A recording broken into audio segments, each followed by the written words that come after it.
Asante sana. Mimi naitwa Dr. Ahmed Mohamed Khatib, ni mkurugenzi mtendaji Tume ya Ukimwi. Nashukuru kwa kupata nafasi hii kutoa baadhi ya maelezo kuhusiana na taarifa ambayo iliyotolewa na Mheshimiwa Waziri, Mheshimiwa Saada Mkuya, wakati wa kuwasilisha bajeti ya Wizara ya Afya. Ilionekana katika taarifa ile kwamba wanawake ni mara 2 zaidi ya wanaume ambao wanapata maambukizo ya virusi vya ukimwi. Sasa hili sio geni. Ulimwengu kote hali iko hivyo hivyo. Ukienda nchi yoyote ukiangalia tafiti, takwimu za masuala ya ukimwi, wanawake mara nyingi, mara 2 zaidi, mara 3 zaidi wana maambukizo ya virusi vya ukimwi ukilinganisha na wanaume. Na kuna sababu tofauti, kuna factors nyingi ambazo zinasababisha wanawake wakawa na maambukizo zaidi kuliko wanaume. Factor ya kwanza, au sababu kubwa ya kwanza, ni ya kibiolojia. Kimaumbile, wanawake wako katika uwezekano mkubwa kupata maambukizo ya virusi vya ukimwi ukilinganisha na wanaume. Kama tunafahamu kwamba maradhi ya ukimwi kwa njia kubwa yanaambukizwa kwa njia ya kujamiiana. Sasa katika tendo lile la kujamiiana, kimaumbile mwanamke ni rahisi kuambukizwa kuliko mwanamume. Maana mwanamume ambaye ana virusi vya ukimwi wakati wa tendo la kujamiiana ni rahisi kumwambukiza mwanamke kuliko mwanamke mwenye HIV kumwambukiza mwanamume, kwa sababu ya yale maumbile. Ili maambukizo yatokezee, manake lazima kuweko na tunasema abrasions, michubuko, majeraha ambayo unaweza kuyahisi na unaweza usiyahisi. Sasa majeraha yale kutokea kwa mwanamke ni rahisi zaidi kuliko kutokea kwa mwanamume. Na tufahamu kwamba ulimwenguni 70% ya watu wote ambao wanaishi na virusi vya ukimwi wamepata maambukizo kwa njia ya kujamiiana. Ni kusema kwamba tendo la kujamiiana ndio linaongoza katika njia za kupata watu maambukizo. Kwa hiyo kimchukulia mwanamke na mwanamume, kimaumbile mwanamke ana uwezekano mkubwa kupata maambukizo ukilinganisha na mwanamume.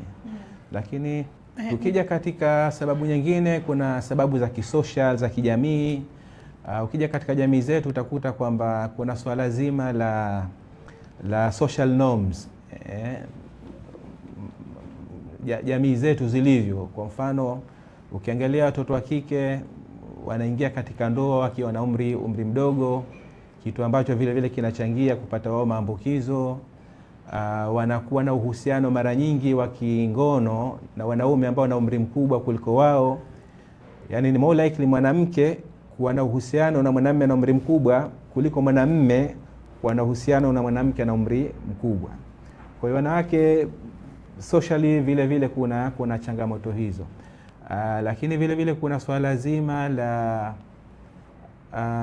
tunasema kunegotiate katika sex. Swala zima lile la tendo la kujamiiana, hata mwanamke kama na mumewe ambaye ana wasiwasi kwamba yupo katika riski kubwa labda HIV. Kwa mfano tuchukulia wavuvi. Wavuvi wetu kuna uvuvi wa dago. Mtu anaweza kaondoka kwake anakwenda miezi 6 nje, yani anakwenda sehemu yoyote, iwe Tanga, nje eneo lake, anakaa miezi 6, baadaye anarudi. Huko aliko humjui ameishi vipi, amekutana na nani. Lakini anaporejea huyu mwanamke, kutokana na social norms zetu, hana uwezo wa kumwambia kwamba hemu tukapime kwanza afya yetu kabla kukutana, au tutumie kinga ili tuepushe vitu vingine. Kwa social norms nazo vile vile zinachangia vitu kama hivyo. Lakini vile vile kuna swala zima la kiuchumi. Mwanamume siku zote ndo mtafutaji, mwanamke anakuwa ni mtegemezi kwa mwanamume. Na kwa maana hiyo, manake hata unapotokezea ndoa imeyumba, mwanamke akabakia peke yake na familia, mara nyingi ule nasema uchumi mdogo, sio maskini lakini uchumi mdogo, unavokuwa haumwezeshi kuhudumia yale majukumu aliyokuwa nayo, watoto yeye mwenyewe, unamkuta anajihusisha na tabia nyingine hatarishi. Anaweza kawa na mtu ambaye hamjui ana uhusiano na nani. Tunazungumzia swala zima la transactional sex. Anajihusisha na vitendo vya kufanya seksi kwa ajili ya kupata kipato ili ajikimu kimaisha. Kwa hiyo mambo yote haya yanachangia kupelekea wanawake wawepo katika riski kubwa kupata maambukizo ya virusi vya ukimwi ukilinganisha na wanaume. Dr. Ahmed, ni kitu gani mlichogundua zaidi kwenye suala la umri, kwa sababu taarifa ile inaonyesha kwamba ni kuanzia umri wa miaka 25 hadi 45. Ni kwa nini umri huu, hususan hawa wenye umri wa miaka 25 bado ni wadogo? Swala zima la kupata HIV linategemeana sana na kwa kiasi gani umekuwa exposed na sex. Kwa maana kwamba kwa kiasi gani unashiriki tendo la kujamiiana. Kadiri unavyokuwa mdogo, maana yake exposure yako na sex haijawa kubwa sana bado. Lakini kadiri unavyoendelea kukua, na wewe unakuwa unajishirikisha zaidi na swala zima la kujamiiana. Sasa umri wa miaka 25 kwenda mbele, ikiwa huyu mtu ameanza labda ameolewa au ameanza kujishirikisha katika na umri labda na miaka 20, kwa miaka 5 ishakwenda hapo anajishughulisha na swala zima la kujamiiana. Kwa hiyo riski ya kupata HIV nayo inakuwa inaongezeka ukilinganisha na umri chini ya miaka 15 kuja chini. Kwanza, moja kitu ambacho tunajitahidi kukifanya ni kuhakikisha kwamba tunatoa elimu.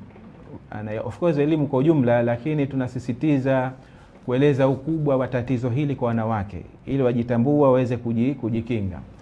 Lakini ni swala ambalo ni mtambuka kwa sababu linashirikisha sekta nyingi tu. Kwa mfano, ukija katika sekta ya elimu utaona vile vile tumejitahidi kuhakikisha kwamba mtaala ule wa elimu unaingiza somo la HIV katika umri mdogo. Ukiangalia watoto sasa hivi maskulini toka wako primary wanaanza kusoma swala zima la maradhi haya ya ukimwi. Lakini kuna swala zima la kuwawezesha wanawake.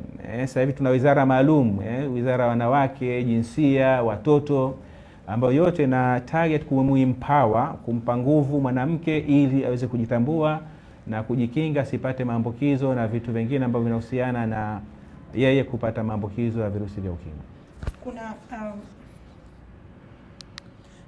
Kuna utofauti pia kwenye suala la upimaji.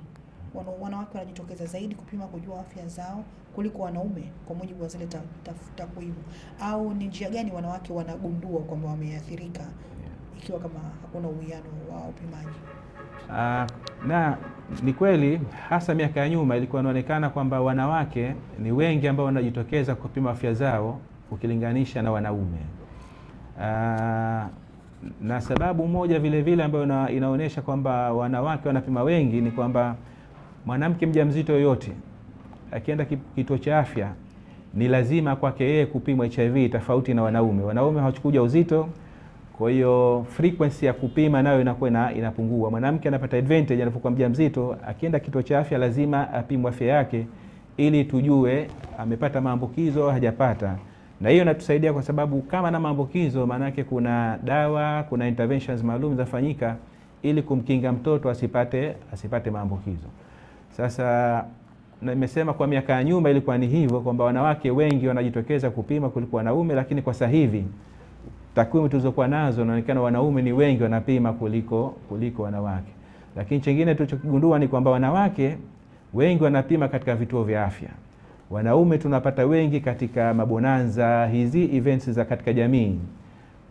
Mwenge, resi za mwenge, kuna mashindano, ukienda kule ukiweka banda kwa ajili ya kupima na kukuta wanajitokeza wengi ni wanaume. Na kwa sababu sasa hivi kuna matokeo mengi yanafanyika katika jamii, ndio maana unakuta hata kitakwimu sasa hivi wanaume ni wengi ambao wanapima kuliko wanawake.